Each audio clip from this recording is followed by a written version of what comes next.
Hey guys, welcome to cook with Gowthi. இன்றைக்கி வந்து பார்த்திங்கன்னா முட்டை கிரேவி எப்படி பண்ணலாம்ட்டு பார்க்கலாம். அதுக்கு தேவையான பொருட்கள் 3 தக்காளி, இஞ்சி பூண்டு, நெக்ஸ்ட்டு சின்ன வெங்காயம் 10, பெரிய வெங்காயம் நான் 4 எடுத்திருக்கேன். உங்ககிட்ட பெரிய வெங்காயம் நான் பெருசாக இருந்துச்சுன்னா 2 எடுத்துக்கோங்க போதும்.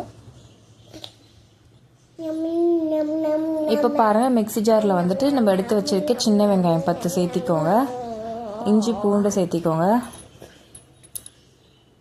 அதுக்கப்புறமே தக்காளி ஒரு 3 கட் பண்ணி வச்சுருக்கோங்க, அதை அப்படியே சேர்த்துக்கோங்க. கொஞ்சமாக கெட்டி தயிர் எடுத்துக்கோங்க, புளிப்பு இல்லாமல். அதுக்கப்புறமேட்டு கொஞ்சமாக முந்திரி எடுத்துக்கோங்க. ஒரு 6 முந்திரி இருந்தால் போதும், எடுத்துக்கோங்க. சோம்பு கொஞ்சம் ஆட் பண்ணிக்கோங்க. இதை அப்படியே அரைச்சி எடுத்துக்கலாம்.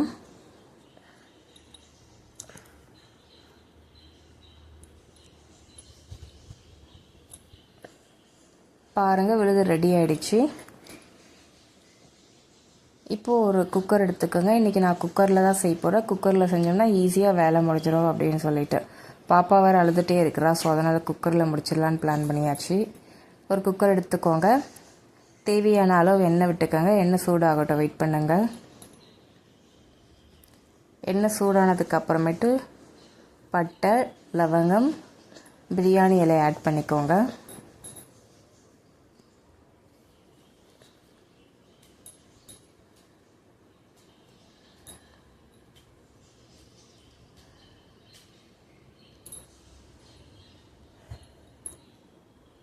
இப்போ நம்ம எடுத்து வச்சுருக்க பெரிய வெங்காயம் 2 அப்படியே அதில் சேர்த்துக்கோங்க. கலந்து விடுங்க. பச்சை மிளகாவும் அப்படியே போட்டுருங்க.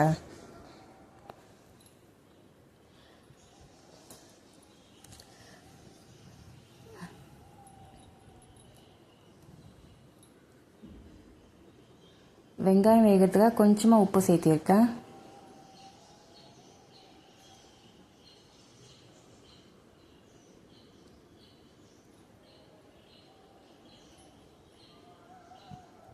கொஞ்சமாக மஞ்சள் ஆட் பண்ணிக்கோங்க. கலந்து விடுங்க நல்லா. இப்போ நம்ம அரைச்சி வச்சுருக்க அந்த விழுது வந்து இதில் ஆட் பண்ணிக்கோங்க.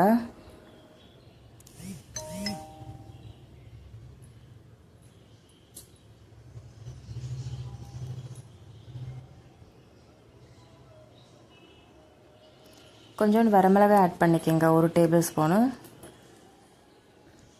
மல்லித்தூள் 2 ஆட் பண்ணிக்கோங்க, 2 டேபிள் ஸ்பூன்.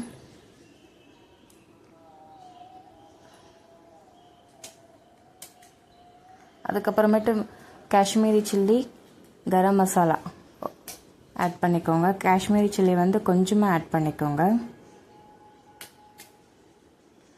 ஆட் பண்ணி நல்லா கலந்து விடுங்க.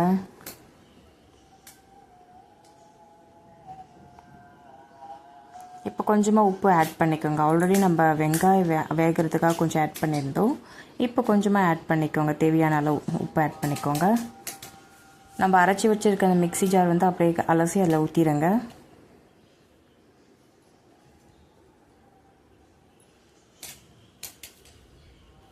நடுவில் எங்கள் பாப்பா வந்து கலந்து விடுறேன்னு சொல்லி அடம் பண்ணாங்க. அப்படியே அதனால் கொஞ்சம் கொடுத்தா கலக்க சொன்னேன்.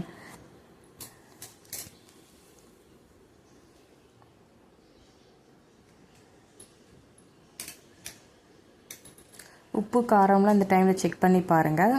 எல்லாம் கரெக்டாக இருந்துச்சுன்னா குக்கர் மூடி போட்டு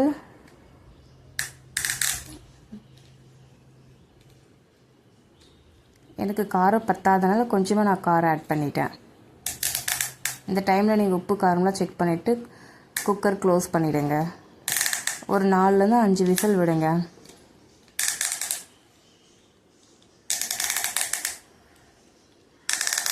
அதுக்குள்ளே நம்ம வந்து பார்த்திங்கன்னா எடுத்து வச்சுருக்கேன் ஒரு 5 முட்டையை வந்து பார்த்திங்கன்னா நம்ம நீலவாக்கில் லைட்டாக கட் பண்ணிவிட்டு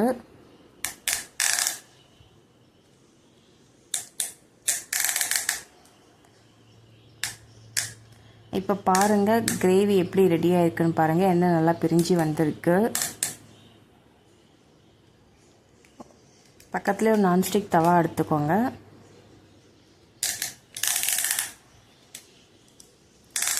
கொஞ்சமாக எண்ணெய் சேர்த்திக்கோங்க.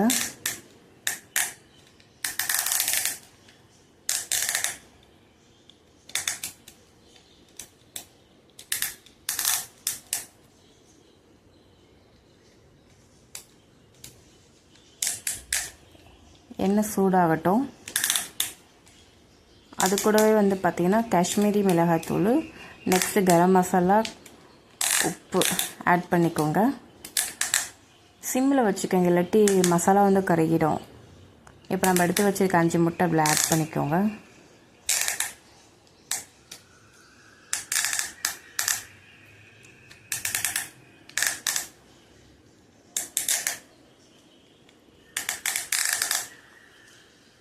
அப்படியே எண்ணெயிலே லைட்டாக ஃப்ரை பண்ணிவிடுங்க. லைட்டாக தீஞ்சிடாமல் இருக்கணும்.